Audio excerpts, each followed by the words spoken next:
রায়ের বাজার কবরস্থান, যেই কবরস্থানে জুলাই আন্দোলনের সময় আলোচিত হয়েছিল। এখানে নাকি জুলাই আন্দোলনের অগণিত মানুষকে গুলি করে হত্যা করে এখানে গণকবর দেওয়া হয়েছে। সেই রায়ের বাজার কবরস্থান, এই রায়ের বাজার কবরস্থান মোহাম্মদপুরের অদূরেই অবস্থিত, ঢাকার পাশেই। যেমন আজিমপুর বনানী কবরস্থানের মতো এই রায়ের বাজার কবরস্থানটি অন্যতম।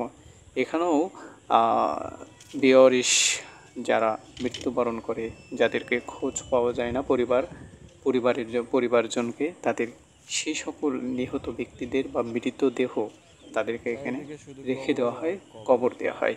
সেই দৃশ্যটি দেখানোর চেষ্টা করছিলাম। তো কবরস্থান এমন একটা জায়গা, দেখেন।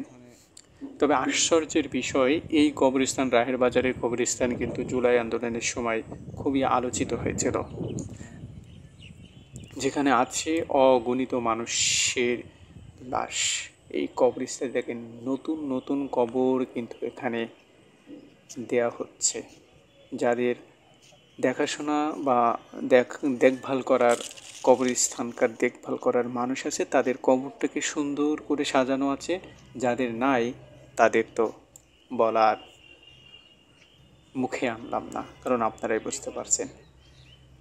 আমরা দেখতে পাচ্ছি যে সেনাবাহিনীর নিয়ন্ত্রণে কিছু কবর খোঁড়া হচ্ছে, আর কবর অলরেডি খুঁড়ে রাখা হয়েছে। এই কবর কিন্তু একজনের কবরের লাশ উঠাইয়া সে হাড়গোড় তুলে অন্য জায়গায় রেখে আবার ওই কবরে মানুষ দাফন করা হয়। দর্শক, সেই কবরস্থান, যেই কবরস্থান জুলাই আন্দোলনের অগণিত মানুষকে এখানে পুঁতে রাখা হয়েছিল, জানি না তাদেরকে গোসল দেওয়া হয়েছে কিনা এবং তাদের জানাজাও হয়েছে কিনা।